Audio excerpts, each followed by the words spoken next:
వర్షాకాలం వచ్చిందంటే చాలు రోగాలు క్యూ కడతాయి.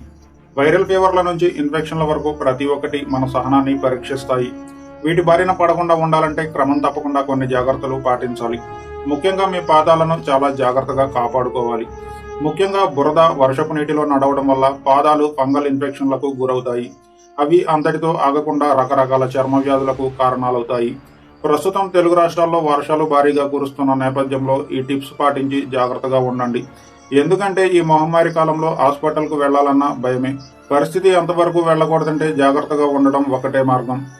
వర్షంలో తడిసిన, వర్షపు నీటిలో నడిచిన ఇంటికి రాగానే కాళ్లను శుభ్రంగా కడుక్కోవాలి. అనంతరం తడి లేకుండా శుభ్రంగా తుడుచుకోవాలి. కాలివేళ్ల మధ్య తడి లేకుండా చూసుకోవాలి.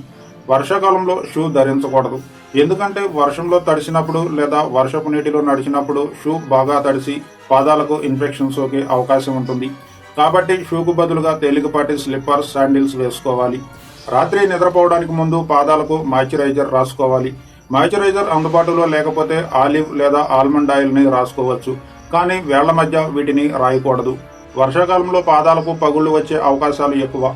పాదాలకు ఉండే మృత చర్మం తొలగిపోయేలా స్క్రబ్బర్తో బాగా రుద్దాలి. వారానికి ఒకసారి ఇంట్లోనే పెడిక్యూర్ చేసుకోవడం అలవర్చుకోవాలి. ఒక చిన్న టబ్లో గోరువెచ్చని నీళ్లు వేసి దానిలో నిమ్మరసం, హ్యాండ్ వాష్ లిక్విడ్ని వేసి బాగా కలిపి అందులో పాదాలను పెట్టాలి. స్క్రబ్బర్తో పాదాలను శుభ్రంగా రుద్దాలి.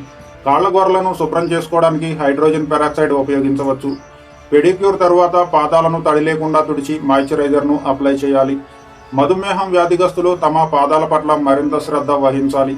ఫంగల్ ఇన్ఫెక్షన్ సోకితే వెంటనే డాక్టర్ వద్దకు వెళ్లి చికిత్స తీసుకోవాలి. ఎందుకంటే పాదాలపై ఏమైనా పుండ్లు ఏర్పడితే వీరికి అంత త్వరగా తగ్గవు.